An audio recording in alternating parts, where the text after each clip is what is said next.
In this lesson, we'll learn how using Illustrator's Appearance panel can really be a time saver when integrated into our regular workflows.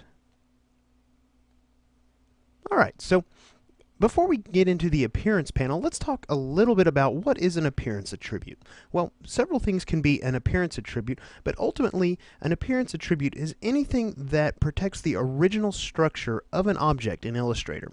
Now, an appearance attribute can be a fill, it can be a stroke, it can be a transparency change, or it can even be an effect applied to an object, as long as it doesn't jeopardize the original integrity of that object. So let's talk a little bit about the appearance panel.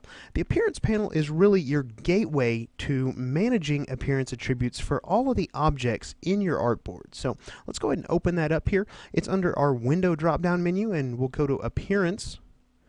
And notice here the first thing we see is that there's no selection.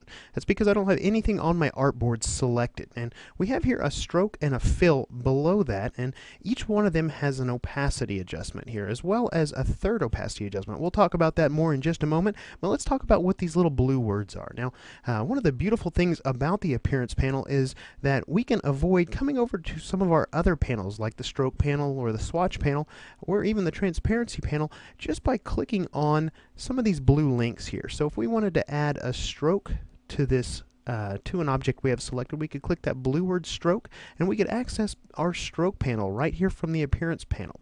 So we can do the same thing with our transparency panel simply by clicking on one of these blue words, opacity. So we have all of those adjustments right here available to us. Now, there are some buttons down here at the bottom. We can add a new stroke to an object, a new fill, or we can add an effect to an object. So by dropping that down, you'll see here we have quite a list of different effects, both Illustrator effects and Photoshop effects. As a matter of fact, this menu looks just like the one up here under the effect drop-down menu. So we have easy access to that without ever leaving this appearance panel.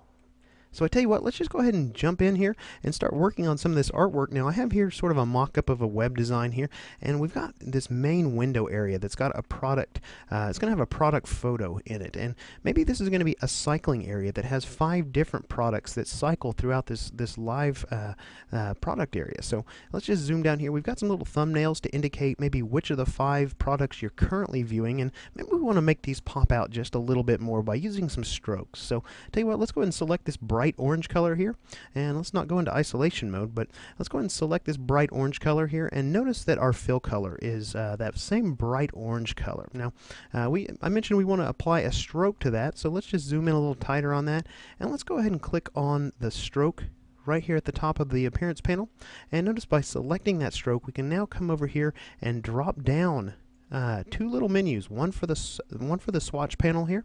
So let's go ahead and apply maybe a white stroke to that. And now you can see here that the default is a 1-point stroke, but we can come in here and apply whatever stroke size we want to right from this little adjustment window. And I tell you what, let's go ahead and make this a little bit more of a fancy stroke by coming over to our stroke panel, and maybe we want this to be a dashed line. So let's go ahead and select dashed line, and I've got here a 5-point dash with a 5-point gap, and that looks pretty good. Let's go ahead and deselect that stroke panel here, and let's just see how that looks. You know, I think that maybe that needs to pop out just a little bit more. Maybe we could add a black stroke to this shape as well. So I'm going to go ahead and select that square again, and let's go ahead and hit this new stroke button. Alright, so you can see here another stroke has appeared at the top of our stacking order here. Now, we can drop this one down and change that to black, but we also need to come in here and make sure that that isn't a dashed stroke. So I'm going to come in and disable the dash on that. And notice here that our black stroke is now covering up our white stroke, and that's really defeating the purpose of even having that white dash stroke. So let's go ahead and just change the stacking order of these 2 appearance attributes simply by dragging this stroke below the white stroke, just like so. So now if we go ahead and deselect that object, you can see here that the 2 1-point strokes are creating a nice effect here with the white stroke highlighting sort of the corners of that shape. Maybe that's what this looks like when you have that current thumbnail is the one being displayed. So maybe the ones that are not being displayed don't have the white stroke around them. Maybe we just go ahead and apply a black stroke to those. So let's come in here and apply a 1-point black stroke to these orange swatches here. Now, one of the other great things about the appearance panel is that you can use the appearance panel to copy appearance attributes from one object to another, much like you would with the eyedropper tool. So let me go ahead and show you how to do that. Let's come up here and look at the top. Now notice it says path. That's because we have a simple path selected. We just have a simple rectangle selected here, and we have a little swatch next to that. So I'm just going to grab that swatch and I'm going to drag it and drop it on top of this orange square next to that one. And you can see here that the appearance attributes are copied over. And I'm going to go ahead and continue doing that here. Apply that to all those little swatches, and let's just zoom out and deselect that. See how that looks. Alright, so I'm really happy with that. So I mentioned earlier that we can apply effects through the appearance panel as well. So I'm going to come up here now and let's just take a look at this little scooter illustration here. Let's just go ahead and zoom in on that. And let's go ahead and select that here. So notice here now that in the appearance panel, the type of object we have selected is a group. It's no longer a path. That's because this is a group of objects, a bunch of objects that have been grouped together. So we can actually apply appearance attributes at the group level as well as the object level. So if we come in and apply appearance attributes to this entire group, all the objects within that group are going to receive that attribute. Now let's go ahead and take a look at how that looks. Let's go and apply maybe a drop shadow to this. So I'm going to come to my FX drop down here, and I'm going to come to Stylize and choose Drop Shadow. And let's just hit Preview. I think this one's going to work pretty well. Pretty small drop shadow, so that works pretty well. Let's just deselect, and yeah, I like that. So let's go ahead and enter into isolation mode by double clicking on that group. That way we can select some of the individual objects within the group. We'll just zoom in a little tighter here. So let's go ahead and select maybe the wheel of the scooter here. Now notice that the appearance panel looks a little different. There's a little more information here. So again, we have selected a path, a simple path, and it has a white fill on it. So, and you can see that here by the white fill swatch next to the word fill. But notice that up another level is the word group. This indicates that this object is part of a group, and if we look over here to the right, that group has an effect out to the right of that. So we know that there's an effect applied to the group that is in turn affecting this individual object. So I'm going to go ahead and just back out of isolation mode, and I'm just going to select the group and the group only here. And one other thing I want to point out to you is when we have the group selected, there's the word contents here. Now the contents of that group are on top of our effect here in the stacking order of things. So real important to remember that when you're selecting multiple objects, like for example a group, that you're going to see the word contents here, and that's going to be integrated into the stacking order. So let's go ahead and just apply that drop shadow over to our type here, and I tell you what, let's just select our type. Now notice again, for the third time, our appearance panel has changed. Now instead of path or group, it actually says type, and we can actually come in here.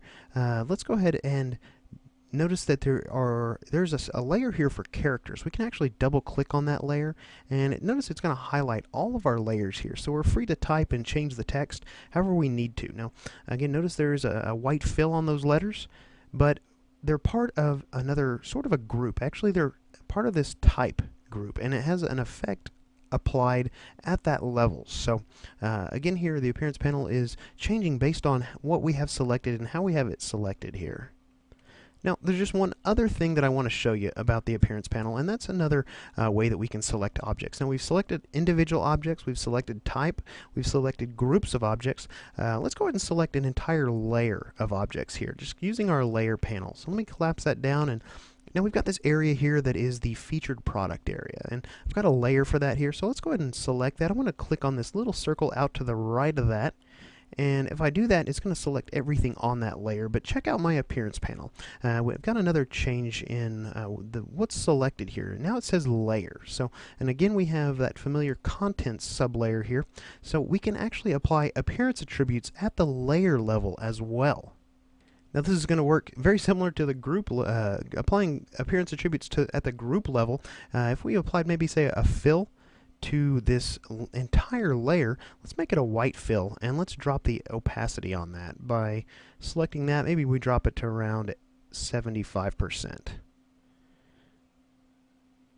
Alright, that looks pretty good. Notice that our fill is on top of our contents. If we wanted the fill to be underneath the entire contents of that layer, we could just simply drag it underneath the word contents here, and notice that it disappears for the most part. So I'm going to go ahead and undo that. I want that on top here, and I'm going to deselect everything I have selected just by clicking on my scratch area here. So let's go ahead and select one of the objects on that layer. Let's just select this little bar right here. Now notice again we have a path selected here, but it is part of a layer, and there's some little icons over here. This little icon right here represents that white fill that we've applied to the entire layer, and there's a little grid icon or a little pedigree icon here that indicates that there is a transparency change applied to that entire layer as well.